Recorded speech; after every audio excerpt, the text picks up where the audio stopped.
I'm Val Wood and an author of 19th century regional and historical novels. I have written 16 published novels and the 17th, The Harbour Girl, will be published in November this year. My readers often ask, where do the ideas come from? And sometimes I have to admit that I don't know.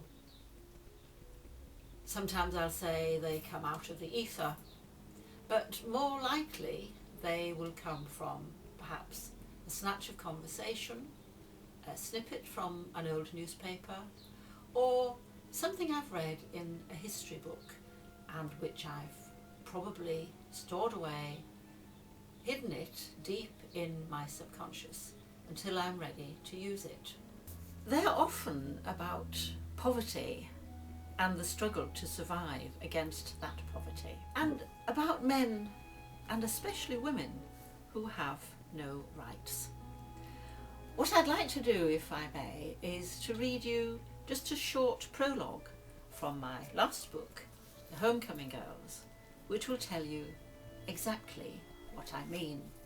In the mid-19th century, there had been great poverty and distress in the port town of Hull. Cholera, typhus and malnutrition killed off many inhabitants.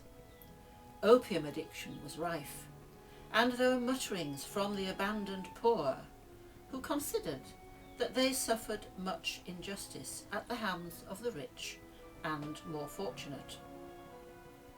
Those amongst them who concluded that they needed to eat and work in order to stay alive and keep a roof over their heads eventually gave up complaining when hunger and apathy sapped their energy.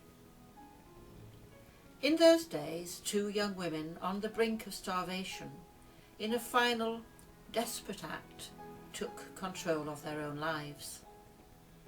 One, normally quiet and reserved, but with the yet undiscovered inner core of steel, became a beacon of hope as she railed against oppression and inequality and spoke up for the rights of herself and others like her.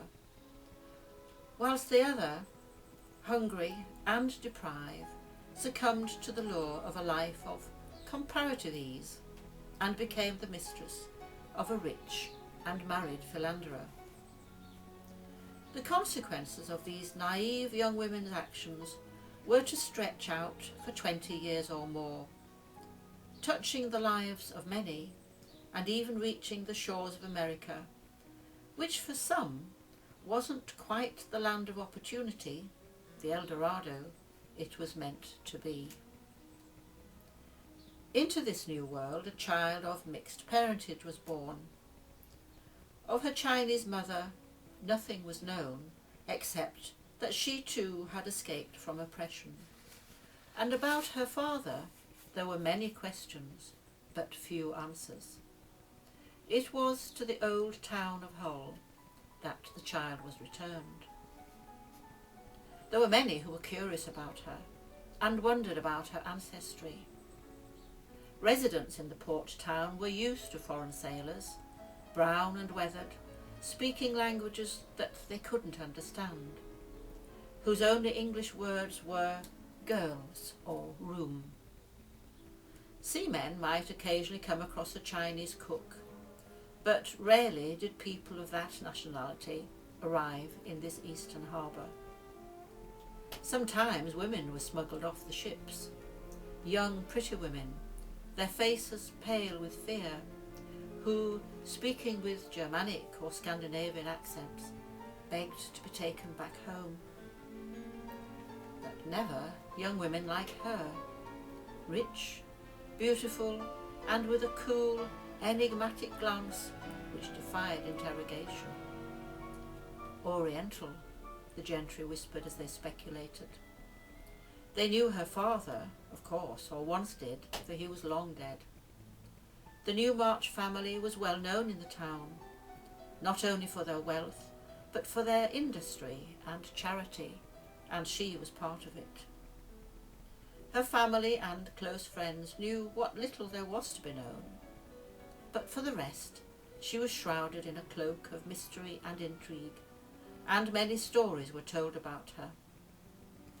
Over the years, the tales faded into obscurity as she was accepted as part of the community, until strangers arrived and asked about her, and then they began again, increasing in exaggeration and veiled insinuation.